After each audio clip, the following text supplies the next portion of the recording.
I'm going to give it, actually, it's 6 o'clock. We're going to start on time. So, welcome everyone.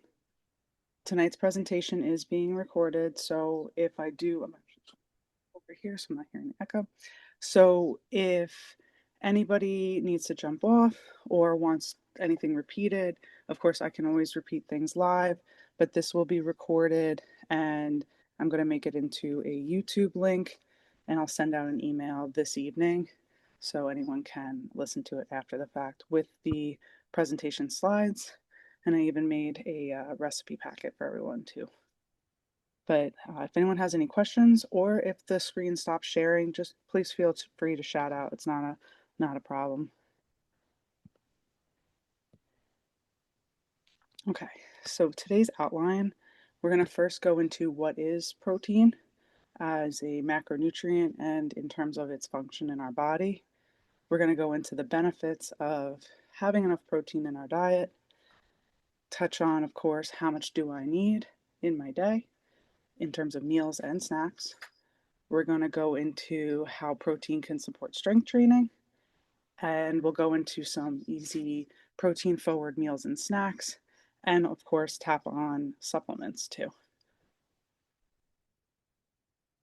So, protein is essential. It is considered a macronutrient. So, our main macronutrients are going to include carbohydrates, fat, protein, and sometimes water is considered a macronutrient. It just means that in terms of size, it's the nutrients that you need in the largest size in your diet that make up the most of your diet.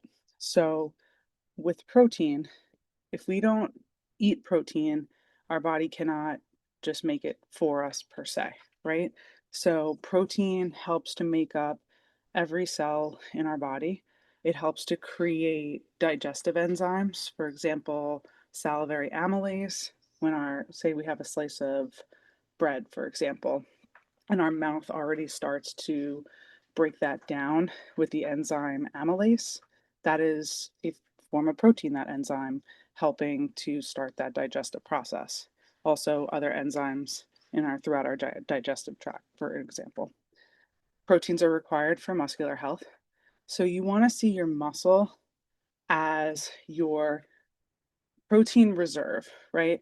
It's not necessarily the reserve in terms of if I eat a bunch of protein and then don't use it, it automatically gets stored as muscle. Of course, it goes through a different process to actually make muscle, but it is considered our protein reserves in that if we're not eating enough protein, our body is constantly breaking down and building up different proteins all throughout the day.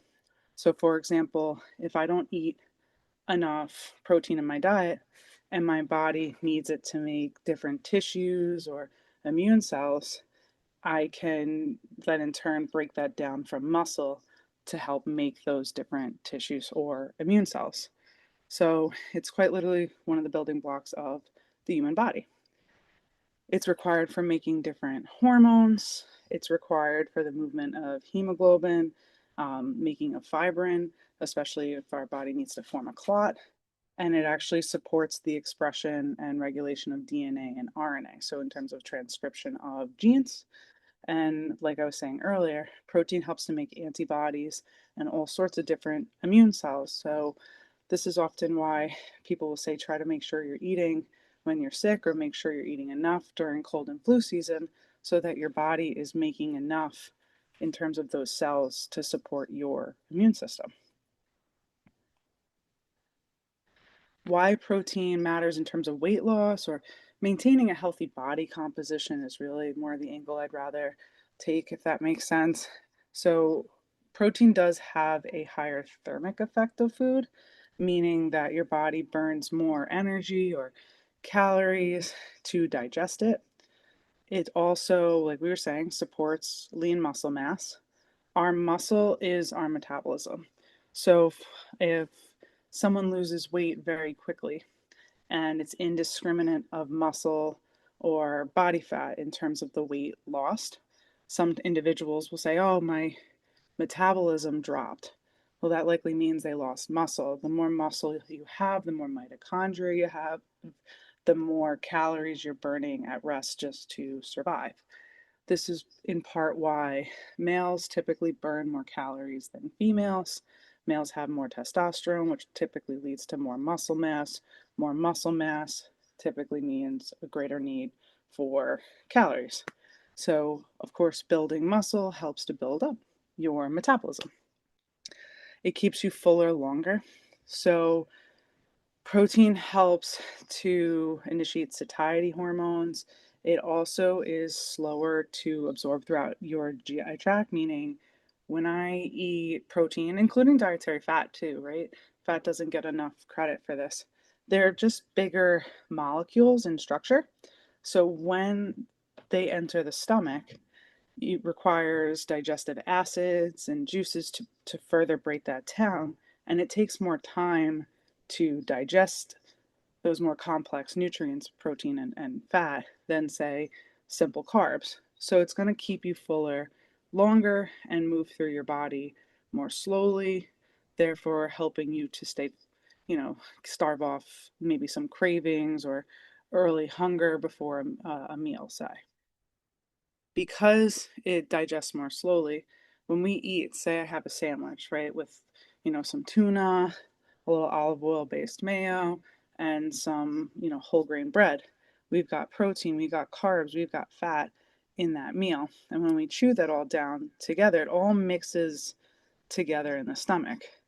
So your body, when it's digesting that, being that that protein and that fat is helping those nutrients to move more slowly through your GI tract, that sugar is mixed up with that from the bread. So that sugar is going to more slowly enter the bloodstream versus if I just had that bread by itself. So in part, protein can help to stabilize blood sugar spikes and crashes from that standpoint, but it also helps to build different cells that are involved in terms of insulin signaling as well. Protein and strength training. It's like yin and yang, right? So, some common myths are if I eat a lot of protein, even if I'm not strength training, I'm going to gain muscle. And that's not often true, right? We need that stimulus effect from the progressive resistance exercise. And on the other side of it, if I'm strength training a bunch, but I'm not eating a balanced diet, it's not just protein, you do need carbs as well, and dietary fat to support these performance related goals. But if I'm not eating enough protein and I'm strength training, part of strength training is breaking down those muscle fibers.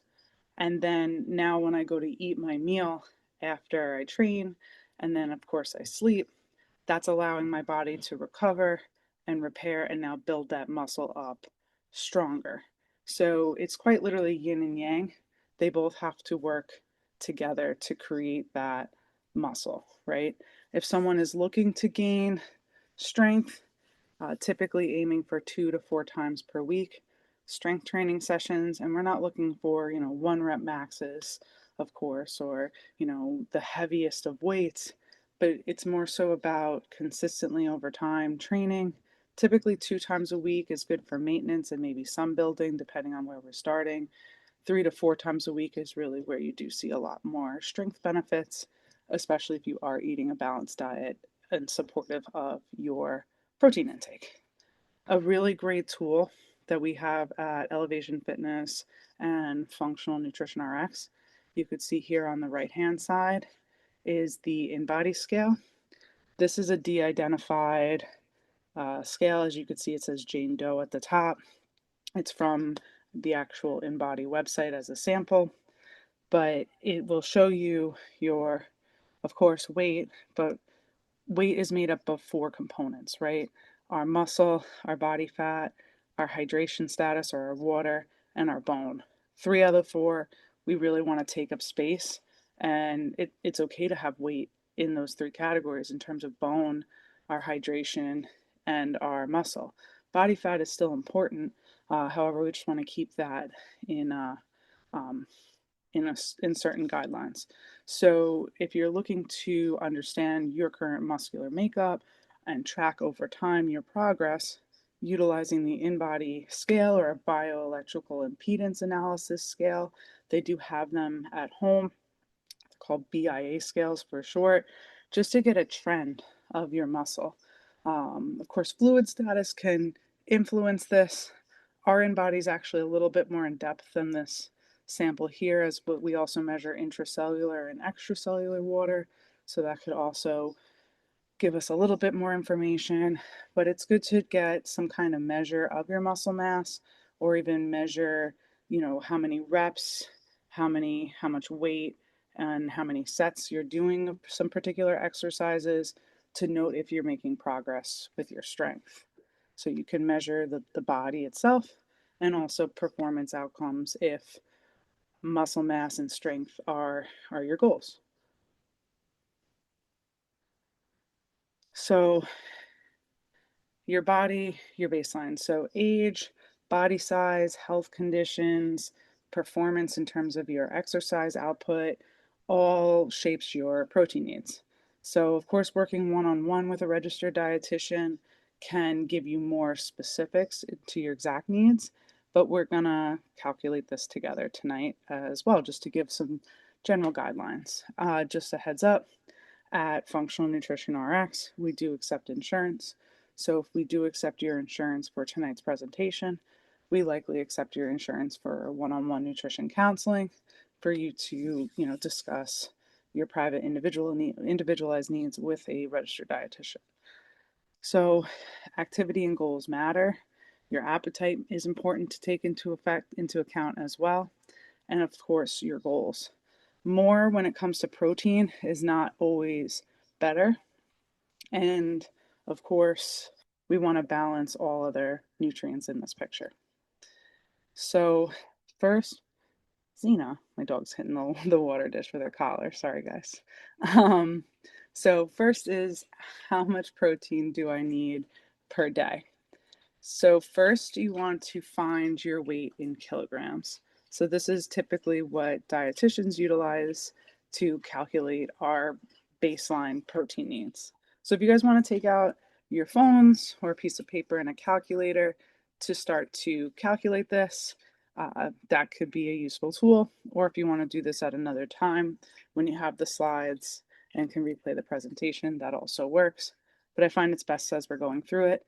And if you have any questions throughout as I go over how to calculate your needs, just shout it out. I welcome it. So first you calculate your weight and divide it by 2.2, right? The lowest amount of protein that someone should be taking in per day used to be 0.8 grams per kilogram per day. So you would take your weight divided by 2.2, you'd get your answer in kilograms, and then multiply that by 0.8.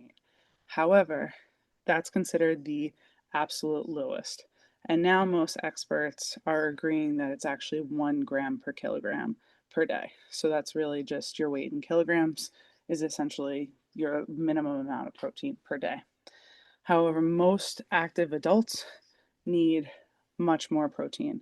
And the recommendations have actually changed recently, which is very nice to see this update to what we see more so in the day-to-day care of what we calculate for patients. So you'll see in the bullet says active adults may need more, and then underneath it says roughly 1.2 to 2 grams per kilogram per day, depending on the training. So say we have an individual that might strength train like once a week, or they're doing some general, walking like on an incline, and they really just want to maintain muscle and that's their goal. Two, on the other end, you see 1.2 to 2, right? 2 grams per kilogram. So that 2 represents someone who might be strength training, 4 days a week, really is trying to increase their muscle mass, and they might be doing some cardiovascular training on top of that, maybe some endurance work. Actually, what's really interesting is endurance athletes need the most amount of protein, even more than weight training athletes, which is always a fun fact to learn. Like, and by endurance athletes, I mean marathoners or ultra marathoners, for example, or triathletes, etc. So just as an example, You say someone is about a 140-pound female who strength trains, you divide 140 by 2.2 and you get 64 kilograms. So the lowest amount of protein that that individual needs is 64 grams of protein per day. However, they're strength training. So say they're strength training, 4 times a week and also eh, conducting endurance or cardiovascular exercise a few times a week too, their protein needs are going to be closer to that 128 that you see on the bottom of the right hand side of the screen. If they're strength training once a week, there's no other major medical conditions at play, um, doing some resistance, hill walking, on the low end, they would need about 77 grams of protein per day. Does this make sense to everybody? May I ask, what does a gram of protein transfer to ounces? Great question. We're going to go a little more in depth in this in the presentation, but Okay, that's an awesome question. So 7 grams of protein is equivalent to 1 ounce of protein, typically, if we're talking about general meats. okay, thank you. Oh, anytime. I love that question.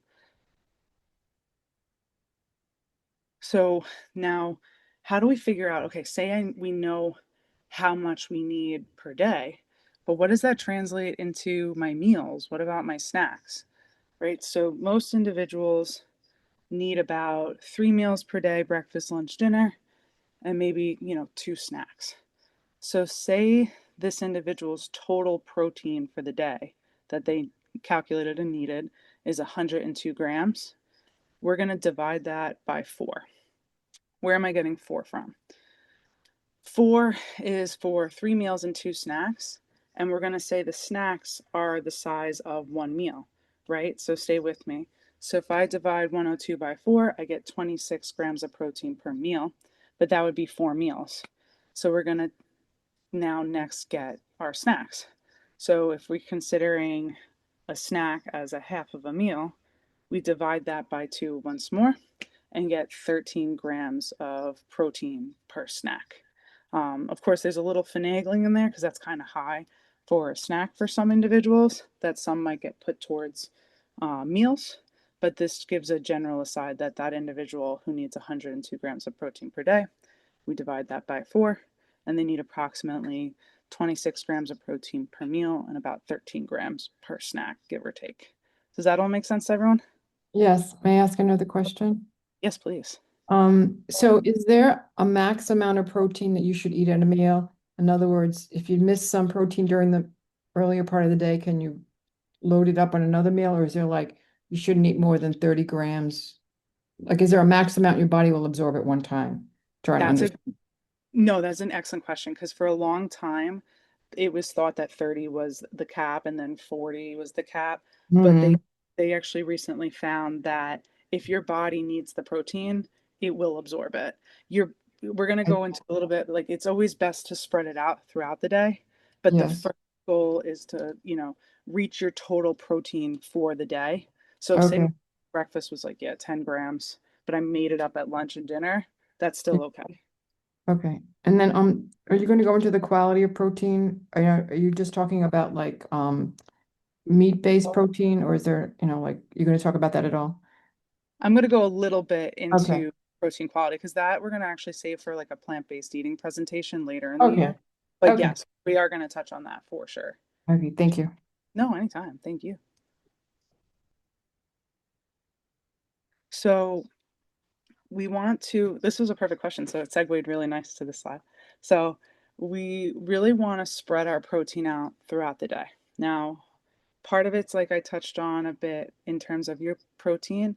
You're constantly going through what's called anabolism and cannibalism throughout your day, which means anabolism, building up new proteins, cannibalism, catabolism, like with a T, not cannibalism, but it sounds similar for a reason.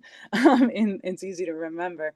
Is your body breaking down your tissue or breaking down structure of protein to build up to then hopefully loan towards building up in other areas of your body. Mhm.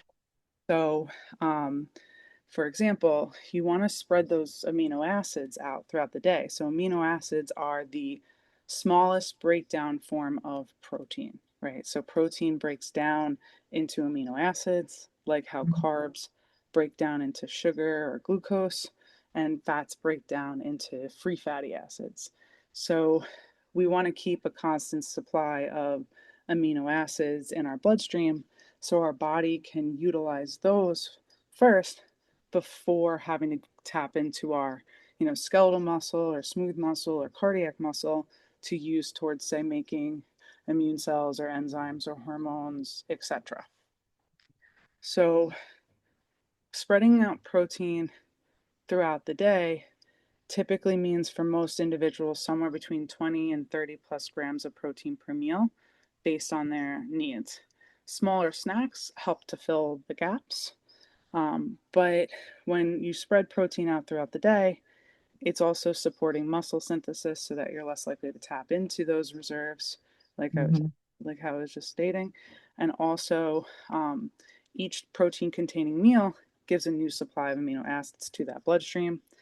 Mhm. It gives your body a chance to support fullness as well, and it makes it easier to reach your overall protein goals for the day, which is always number one. First is just hit your goals for the day, and then second is try to focus on spreading it out fairly evenly throughout the day. But number one is just try to hit it for the day. So, leucine. Leucine is a branched chain amino acid. So it's one of those amino acids that are essential for the body. So leucine acts like a light switch for muscle protein synthesis. So typically, if you're getting in about 25 to 30 plus grams of protein in your meal, and this can be from animal based sources and plant based sources where we're getting, a balanced amount of those amino acids, you're getting about 2 to 3 grams of leucine, therefore, in the mix of that protein.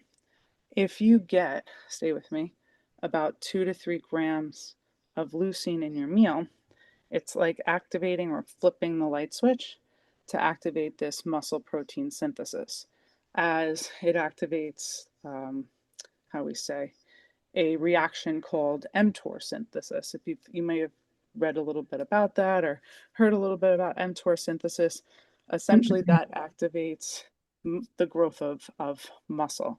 So this is part why it's so important to spread it out throughout the day because say I'm having, you know, like 10 grams of protein at breakfast from collagen, right? Like collagen's not a very leucine rich protein source, and it's also only about 10 grams. And then I'm getting about, you know, let's say 20 at lunch, and then I'm getting about 50 at dinner in terms of my grams of protein. Of course, overall, the first goal is just try to hit your total protein. But when you're spreading it out more throughout the day, in that example where I was saying 10 grams at breakfast, 20 at lunch, and 50 at dinner, you're really only activating mTOR, that muscle protein synthesis, at dinner, where breakfast, lunch, and dinner are opportunities to help activate that signaling. Um, in terms of foods that are going to be more leucine rich, of course, our dairy. So think like cottage cheese, Greek yogurt, our eggs, our poultry, our fish, our meat. Soy based foods like tofu, tempeh, edamame. We want to try to get organic if possible. Beans, lentils, nuts, and seeds, often combined in larger portions or mixed meals. So, say beans and rice, or peas and chickpea pasta, right, which is a form of bean, can help to get a balanced, complete protein source where you're getting enough leucine. So, in summary, leucine starts the process, but your body still needs enough amino acids to start that signaling and get that muscle building. And why do we care about muscle, right? We're talking so much about muscle. Why do we care? Muscle keeps us moving. Um, our muscle atrophies over time as we age. So muscle is going to keep us, going to and from the grocery store, carrying our groceries in, going up and down the stairs, doing our favorite things. My health icon is actually my neighbor across the street. He's 94 and I'm going to make him sound irritable, but I swear he's not. He'll be like shoveling his driveway and we'll be like, no, I'm going to call him Mr. X. No, Mr. X, like you can't be shoveling your driveway. Let us do it. He's like, no, I'm doing my driveway. Leave me alone, kind of thing. I got it. And we're like, no, we're going to help you. Or like he's actually, one time we caught him on the roof trying to clean his gutters. And we're like, you can't be doing that. But I love how mobile he is and how active he is. He's still driving. He's still going to the grocery store. He's still fully cognitive, and he led a very healthy lifestyle and did value his diet throughout his life. So we all want to be like Mr. X, I think, right? So protein is having a fad diet moment to the same extent. So that's part why I wanted to have this conversation because, yes, protein is so important, but so is carbs and so is fat. They all deserve a spotlight for so many reasons.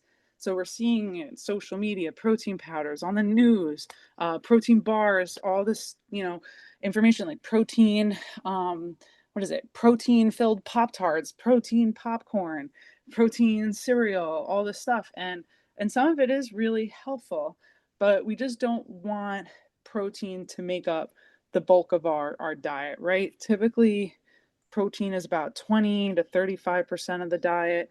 Carbs are usually on the low end, unless someone's doing keto or something, but that's a very unique situation. Carbs are typically 35 to 55% of the diet, depending. I'm saying 55 if they're like an endurance athlete, right? And fat is typically between 25 and 35% of the diet. So they all kind of share the space, if that makes sense. We don't want, protein to become 50% of the diet and then now, we're lacking in fiber or lacking in essential fatty acids. I know it's cliche, but this is where that everything in balance cliche comes in. Um, so protein genuinely matters, but so do other nutrients. So I just wanted to highlight that where carbohydrates are actually our primary fuel. And I'm not saying we need to be eating, lots of sugar or, white bread, but carbs meaning like our fruits, our vegetables. Fruits are not the devil, right? Fruits, our vegetables, whole grains, our beans, our oats, right? Our muesli, etc. They're important fuel. Our brain runs off glucose and it's built out of fat. So it's always something interesting to think about. Of course, we went into how proteins role in the diet and some sources. We'll go a little more in depth on sources as well. Fat is important for hormone production as well, cellular health, the absorption of fat soluble vitamins like A, vitamin D, which many people are low in, right?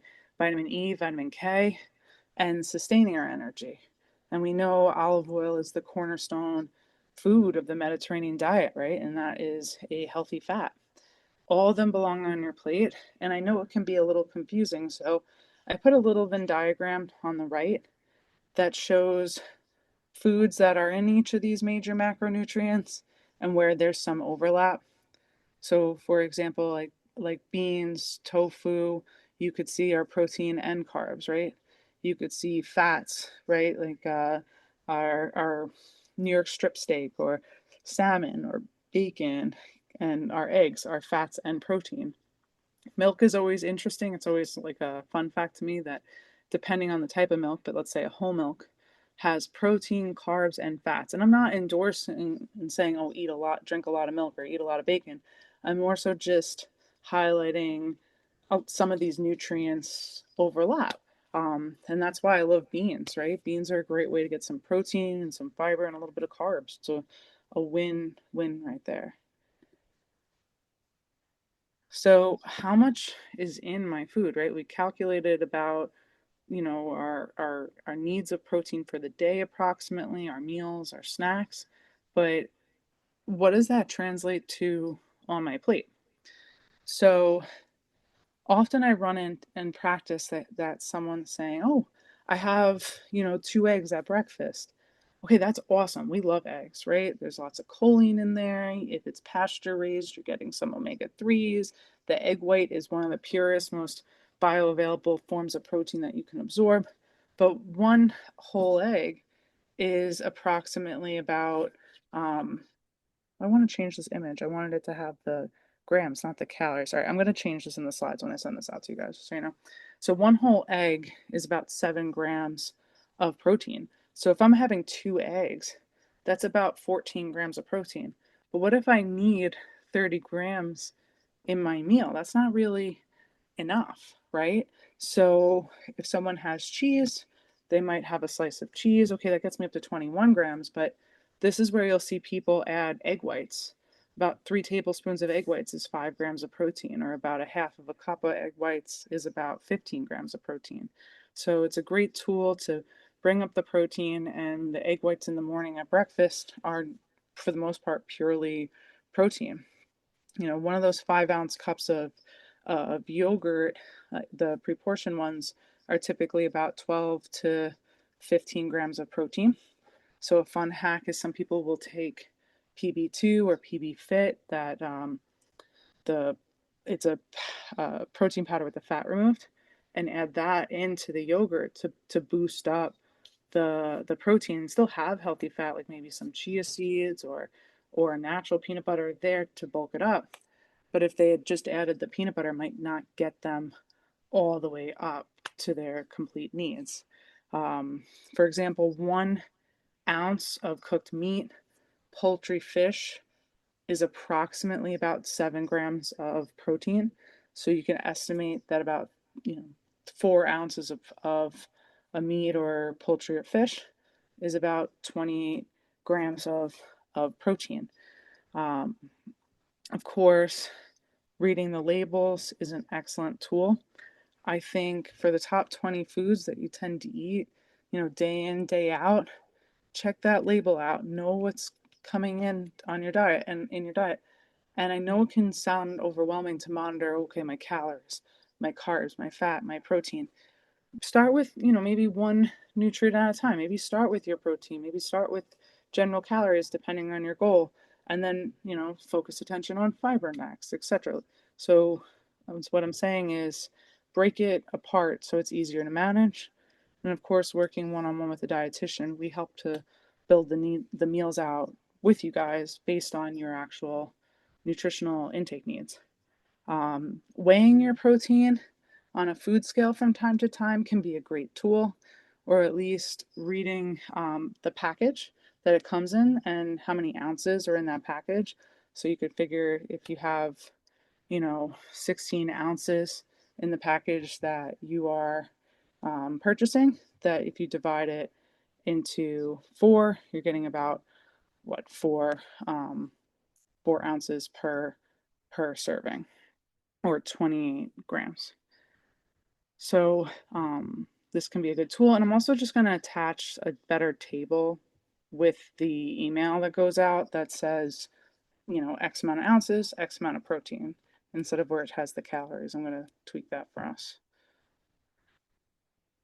Another quick method, because I know a lot of individuals will almost like roll their eyes when we say, like, just weigh it a couple times to reaffirm the eye to the portion size.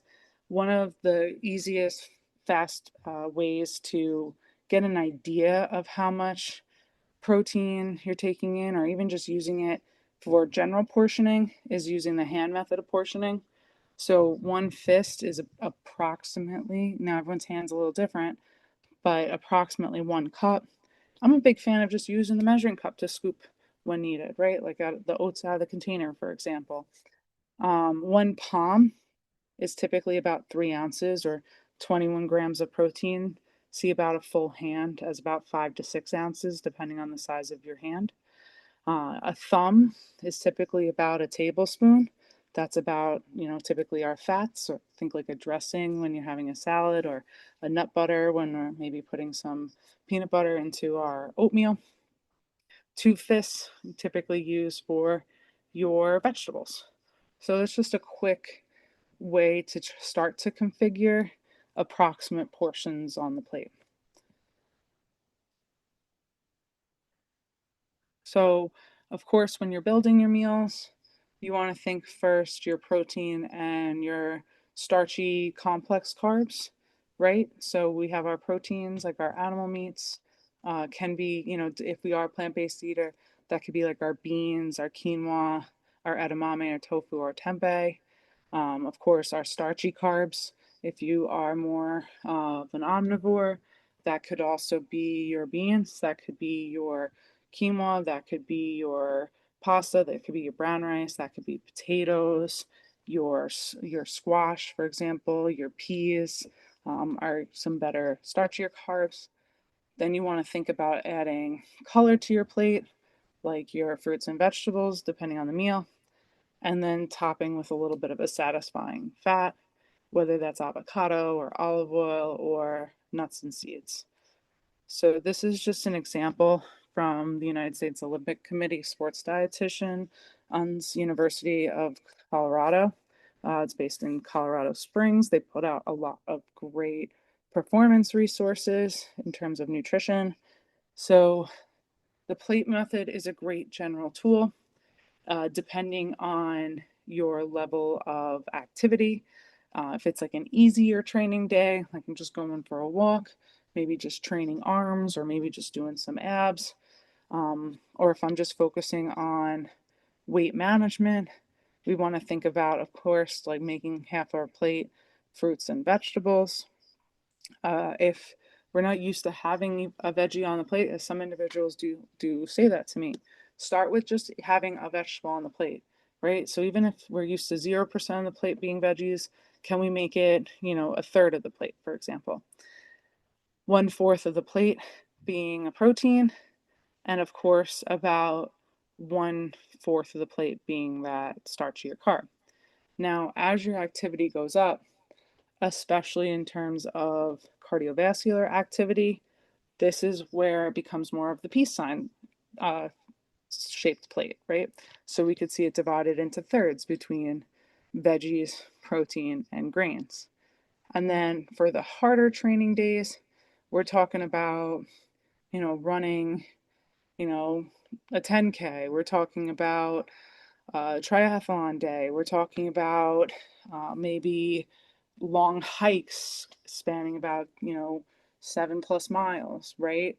We can make half the plate, believe it or not, those starchy carbs, 1/4 protein, 1/4 vegetables. But typically, most individuals are going to fall here in the middle. And I also think it's a more realistic goal to say, try to make your plate in terms of a peace sign, 1/3 for the veggies, 1/3 for the starch, 1/3 for the proteins, and then you flavor or top with dietary fat, right? Like a pesto sauce or olive oil on the veggies or a little butter, say on the starch, like a grass fed butter. These are just some quick ideas. I'm actually going to skip past this because you're going to have this in the slide. And I'd rather go into the recipe packet I'm going to share with you guys instead. But before that, these are just some fast meal ideas that, for busy individuals on the go. So we could take, the Amy Lou chicken meatballs. You just open the package, place it on the pan with a little olive oil, maybe some garlic. Once those are cooked, of course, you're boiling the pasta. The Barami pasta brand is a very clean option. Semolina wheat, lupini beans. I think those are the only ingredients. There might be one more, to be honest with you. It's very minimal, and it's also a protein boosted pasta. This could also be paired with peas for plant-based eaters, right, to help make it a more complete protein source. And then we add a non-starchy vegetable. So you're seeing protein plus starchy carb plus non-starchy vegetable. Vegetables are also carbs. We could do ground turkey or chicken with some whole grain tortillas like the Ezekiel brand, plus some fajita vegetables. We could also do the Force of Nature grass-fed beef sirloin, plus some potatoes. I love this brand, the Little Potato Company. They're very quick and easy to roast up on the sheet pan. And on that same sheet pan, you can roast your sirloin and your string beans as well. A plant-based meal that I enjoy on the regular is cooking up some quinoa, plus some beans, sometimes chickpeas, black beans, kidney beans. You could do a medley, and then I put the more composed version of it together with that image of some bell peppers, maybe some cucumbers. Of course, you could do some sliced, or I should say shredded carrots, lemon juice, parsley to add some more flavor. But these are just four really quick, easy meals to make. I'm gonna stop screen share for a second and then go back into the presentation because I wanted to show you guys the packet I have for us for some recipes. Share. Let's see, I'm just gonna go back into share screen. Okay. Share entire screen. Okay. Okay. Beautiful. All right. Open up fully. Got the pinwheel buffering. There we go. Do you guys see the recipe packet where it says protein presentation, recipes, functional nutrition RX, and there's some shrimp and some shirataki noodles and some vegetables on the cover? Yes. Thank you. So these are just some quick recipes. It also has nutrition facts on the side. Based on your protein needs, you can bolster or lower it based on the needs calculated. But these are just some example recipes. So what I mean is, say it says 1/4 protein powder, you could lower it or increase it based on your individual protein needs, but typically about 25 grams for most 25 grams of protein for most females, 35 for most males is a good area to try to reach. It's like a spinach quiche. Personally, when I make this, it says 7 eggs. That's where I wanted to tap on it. Sometimes I'll cut that in half and about do like 3 or 4 eggs, and then the rest egg whites. So you line the pan with sweet potatoes that you cut like a little round medallion. You, of course, grease the pan with a little olive oil, and you start to line the pan from the bottom and the sides with those sweet potato medallions.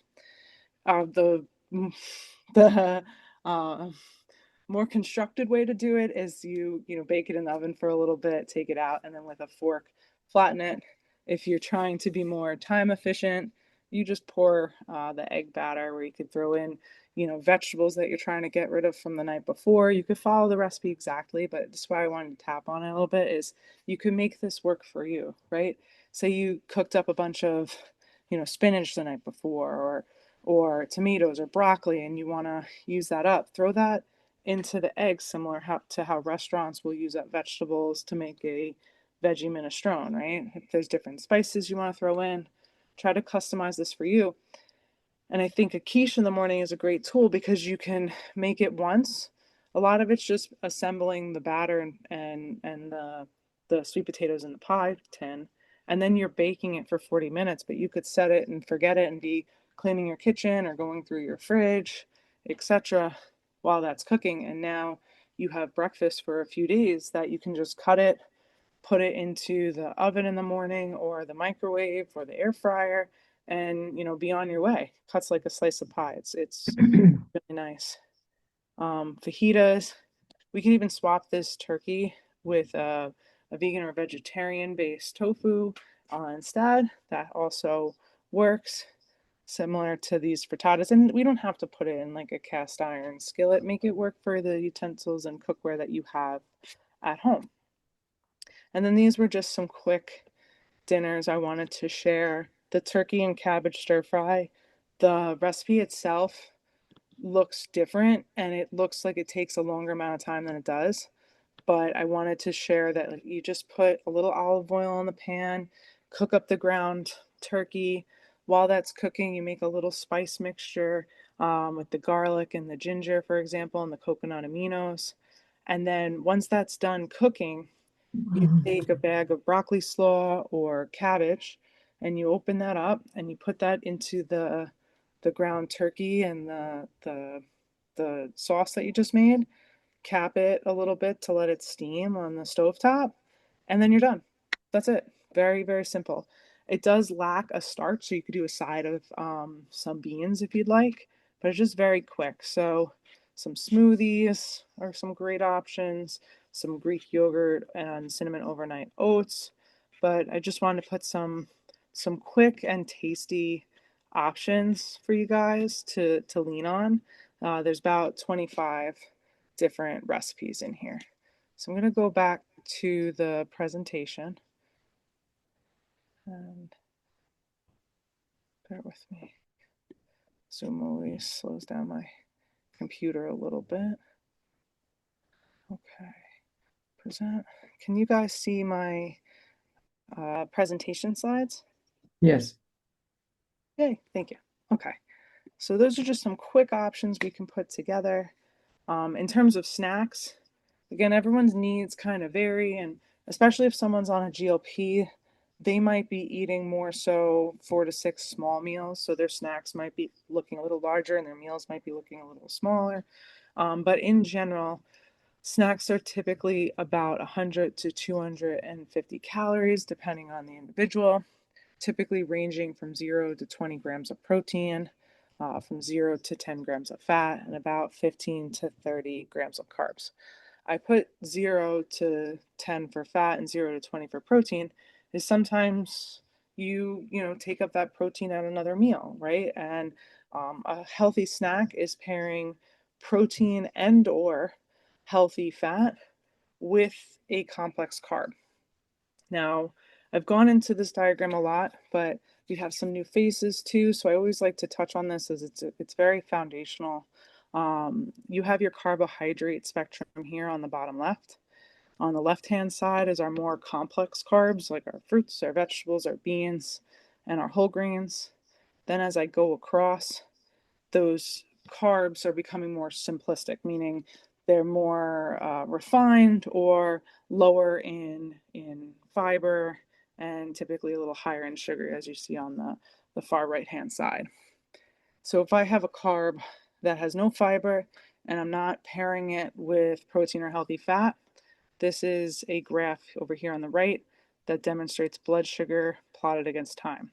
So if I'm having that carb that's very simplistic in nature, no protein or healthy fat, so let's say, orange juice from concentrate. That by the time that gets into my digestive tract, it's going to spike my sugars high for what's high for me as it enters the bloodstream and crash me down pretty quickly, right? Not a lot of time to feel full or satisfied, and it's bringing my blood sugars or A1C up a little bit. Now, if I go from orange juice or apple juice to an apple, maybe the same amount of calories, right? But I'm just adding that fiber in now. That fiber takes a little longer to digest, so it's going to carry me over a little bit more time to allow that fiber to have to break down in my stomach before it passes through to my bloodstream from the small intestine. But I'm still, pretty hungry. If I just eat an apple, I'm going to want to eat my left hand in probably, an hour or two. So it doesn't really carry us over a lot of time from till the next meal. But now if we're pairing that complex carb, now let's use that apple or that orange with maybe a little peanut butter, right? 2 tablespoons of peanut butter, yes, has healthy fat, but also has a moderate amount of protein, about 10 grams of protein for 2 tablespoons of peanut butter. It's where nuts and seeds are little powerhouses. So that's more complex, and now it's all mixed together in my stomach, taking a while to break down, going through my stomach into my small intestine, and then eventually my bloodstream. So it's carrying me over a longer period of time because it's taking longer to break down and pass through. So we always want to pair protein and or healthy fat with a complex carb. So I put together some brands. I'm not endorsing any specific brand, but people tend to find that helpful. Of course, just because you might not see a brand on this slide doesn't mean it's not good. But these are just some example easy protein focused snacks, right? So of course, there's our cottage cheese and our Greek yogurt.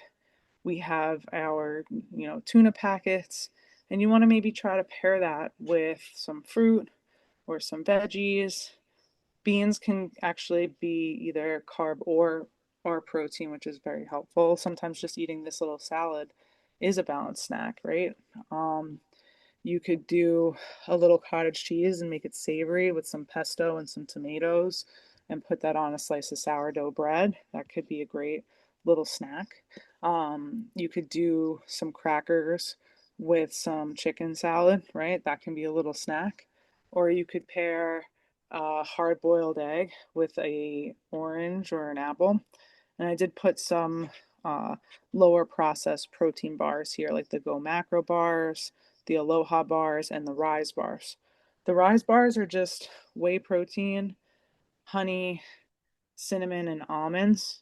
The sugar is a little higher on that bar, but everything else checks out really nicely. The sugar is about like 18 grams, but the fiber is also very high. The fat, there's like no saturated fat in it, and it's 20 grams of carbs total, and those carbs are coming from honey.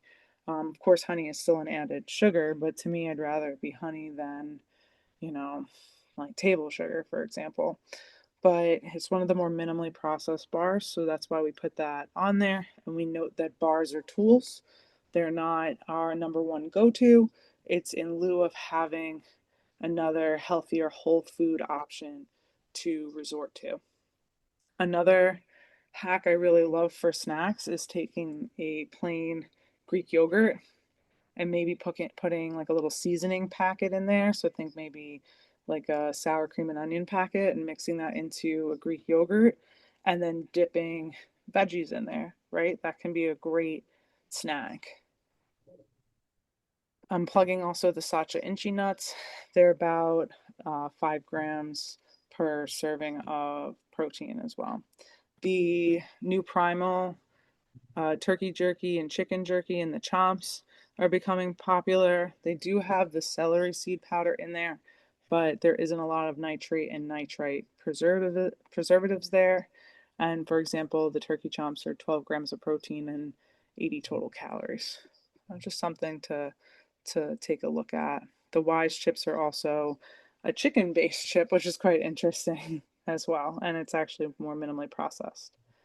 Um, so like I was saying, protein supplements, they're tools, but they're not a requirement. Where supplements can help is if your appetite is low, you're struggling to meet your protein needs, you're lacking maybe a source in your day to have that protein from a whole food option. The concept of something is better than nothing, but you want to make sure you're selective about that something, right? Some protein powders can be higher in heavy metals, for example, or soy lecithin or sucralose.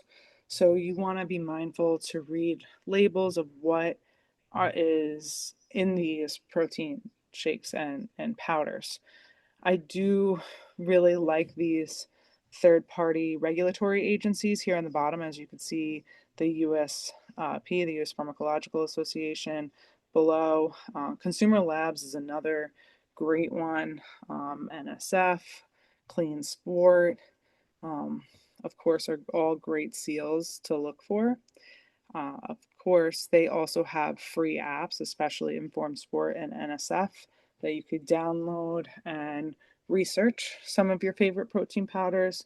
Consumer Labs also goes through and tests various popular supplements in general. It's very broad reaching in terms of what they test. And you can read a full excerpt on why they're choosing certain top picks over others, which ones are approved, which ones are not approved, why they weren't approved, etc. One of my favorite protein powders on the market is Transparent Labs, and I do overall like Ascent. It's readily available. It's more palatable to most patients. It's easy to mix into foods, and it's overall a cleaner product. I do find Transparent Labs to be a little bit cleaner There is also the Naked brand of supplements. They also can be very pure. If you're a very much a purist when it comes to your protein powders, that brand sells especially like egg white protein, where the only ingredient is just egg whites and sunflower lecithin. That's it. It's a very, very pure protein powder. Of course, in terms of the drinks, that's when things can get a little bit more murky. Um, in terms of the drinks, Orgain's one of the cleaner ones. You got to be careful of sodium though, especially with their plant-based options. Slate is another whey protein based one, where Orgain has pea protein and whey. Slate is I'd only approve the 20-gram one. Their 30 or 32-gram protein option and 40-gram protein option has sucralose in it. So sucralose is essentially Splenda. It is another one of those artificial sweeteners. It's ultra processed and not the greatest for digestion and may influence insulin signaling. Whey protein is deemed better for muscular growth over pea protein, that it's just faster absorbed, tends to be lower in heavy metals. I do tend to nudge my more plant-based eaters, if they do consume eggs, to move towards egg white protein powders or clean, pea protein brands. Like Naked also has clean pea protein brands. And of course, Perk and Only What You Need, the OWYN, are great plant-based protein sourced protein shakes that tend to be palatable to different individuals. But again, these protein supplements, we really like in a hospital setting, right? Like dietitians will prescribe protein supplements. They're really given when that patient is not eating enough, they are lacking nutrition, they might have protein wasting, they might have very high needs that is deemed to be needed to be more urgently supported. So just thinking of it in that context of, if I can't get it from, my chicken, my turkey, my fish, my beans, my nuts and seeds, my tofu, my edamame, my tempeh, etc., right? And I can't get it from Whole Foods. All right, this is the next best step, but it should not be the first line, right? I should be eating breakfast. I shouldn't wake up and just crack a protein shake. That's just there if I need to rush out the door, but I need to plan ahead for breakfast, as an example. So, what happens if I eat too much protein, right? I've actually run across that with some individuals, that if you are not eating enough carbohydrates in your diet, right? I have some individuals that want to eat just protein and fat, and that aren't in ketosis, right? Your liver helps to maintain your blood glucose through the process of gluconeogenesis when you're not getting enough carbs, and your body needs to break down amino acids from dietary protein and glycerol from fat to be able to make glucose. So gluco meaning glucose, neo to genesis, to create new, right? So making glucose from protein, and that's one thing that's really interesting about protein is carbs can make fat, and fat can be broken down into carbs, and protein can be broken down into carbs or made into fat, but carbs and fat can't make protein. So if you don't eat it, your body will break down other, tissues in your body to get it.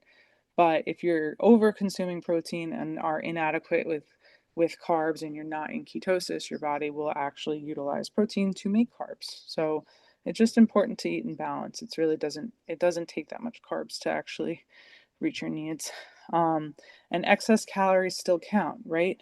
So if we're over consuming calories, and a lot of those excess calories are from, say, maybe I'm having oh God, my stomach would not feel good, but say I'm having a 12-ounce, sirloin steak. Yes, there's some fat with that a little bit, but I'm over consuming a lot of calories in protein from a 12-ounce steak when my needs are more so like four ounces, say, right? Um, can cause that nutrient displacement, right? If I'm eating a ton of protein and not getting in enough, healthier carbs and not eating enough fiber that typically comes from carbs, that might be affecting my digestion as protein needs a little support to move through our GI tract from, water and fiber. So you might see a little bit more, constipation, right? Um, and of course, if someone has kidney failure, for example, or they're just consuming a lot of protein in general for a long period of time. And of course, everyone's body is different. If you're consuming a lot of protein, what makes protein also unique is it contains a nitrogen group, right? Carbs and fat do not contain a nitrogen group in their chemical configuration. So that nitrogen, when it breaks down, has to be converted by the liver and then filtered in the kidneys, of course, in your urea. So your kidneys can become a little bit more stressed. Filtering that nitrogen doesn't necessarily damage your kidneys depending on your kidney status, but it can stress your kidneys. And for people who do have, kidney failure, there is certain protein restrictions when you're at various stages and not on dialysis. So of course, there is individual needs that come into play. So who should be cautious? Like I said, those with kidney disease, certain individuals on with Parkinson's on certain medications like levodopa, that protein needs to be uh, adjusted based on the timing of their medication. If you have a history of eating disorders or disordered eating, this is where needs need to be factored, of course, in planning meals and, of course, counting nutrients. And, of course, working with a registered dietitian can really help you to understand at a greater depth your specific needs. However, what we calculated today is a great starting spot, to be completely honest. Um, of course, some key takeaways is read labels, right? If you have a healthy relationship with food and tracking, it's good to track your intake a little bit in a digital tracking app or a handwritten food journal to see how much you might be taking in. Protein is helpful, but it's not magic, right? Enough is important. We want it evenly distributed throughout the day, and we still don't want to isolate other nutrients in our quest for reaching our protein goals. Simple steps is just to make sure you have a significant protein source at each of your meals. You could start with the recipe packet and some of the ideas that we talked about today. Try to make sure you have at least a source on your plate and that you're starting to, if you don't know already, right? Everyone's knowledge is always at different stages, but start to configure approximately how much do I have on my plate. And of course, I placed our phone number below if you're interested in scheduling nutrition. But of course, I want to thank everybody for their time and their participation tonight. And I want to ask if anyone has, any questions. I'm going to pop into the chat as well.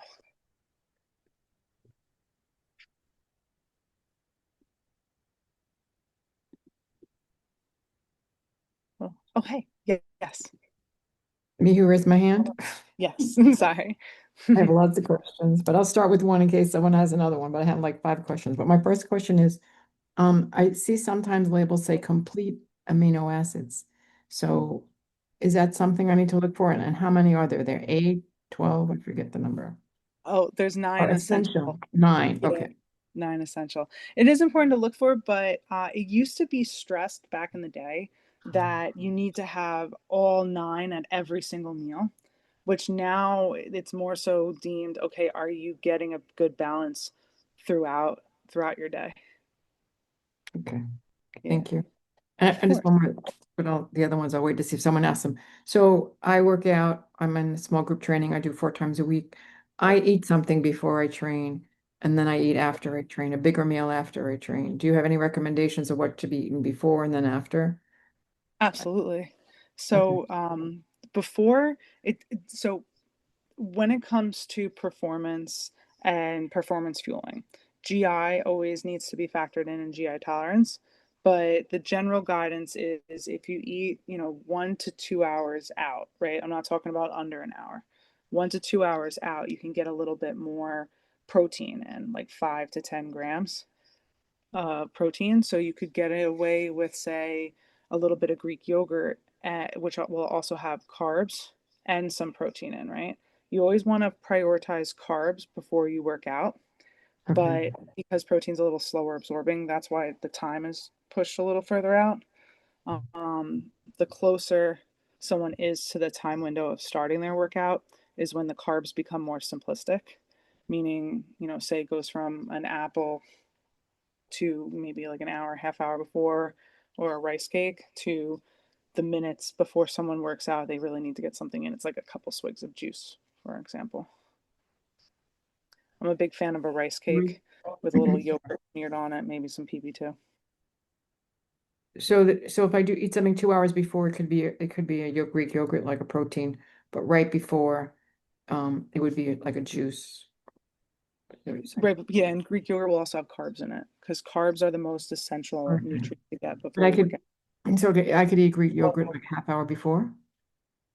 Individual tolerance comes into Oh, play. okay. Some people might feel a little bit more like because it's still sitting there in the stomach. I see. Okay.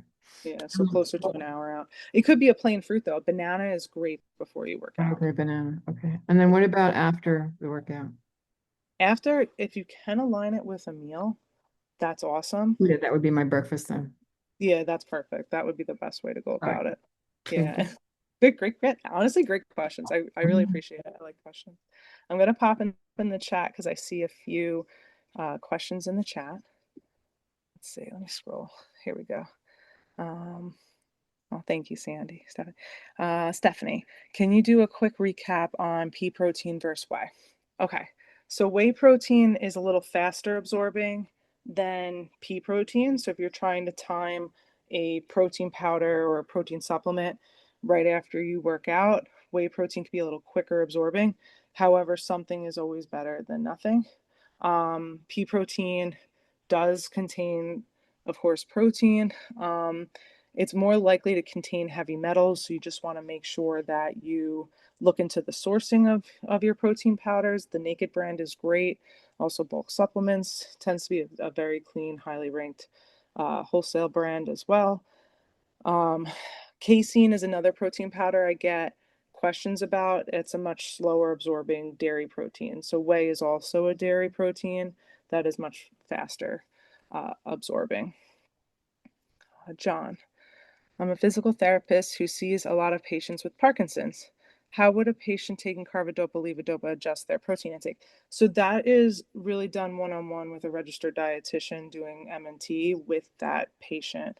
I would highly recommend referring them to a registered dietitian to meet for counseling. However, you typically are going to time protein about 4 hours around their dosing. So it really does depend on their symptoms, their dosing, and their needs per se. And of course, their individual tolerance and when they're working out and their access, but typically about 2 to 4 hours, depending on what their dosing is. That's an awesome question. Does anyone have any other questions? Oh, anytime. Thanks, John. Oh, yes. Just about fats. You Yeah. didn't mention avocado oil. I've been cooking with avocado oil. I use olive oil as a dressing, but I cook with avocado oil. Is that anything? Yeah, that's honestly a wonderful question. I get that a lot. So there's a little bit of a conundrum back and forth with the olive oil of the smoke point. So if it's virgin, extra virgin olive oil, no heat, right? Virgin olive oil, we can heat up to about 275. So think about your burner on medium. If it's going past medium, then it's more likely to burn. Or for high heat grilling, that's when we go towards avocado oil because avocado oil can withstand a higher smoke point. They're both healthy fats. They're both monounsaturated fats. However, your olive oil does have a little bit more antioxidants in it.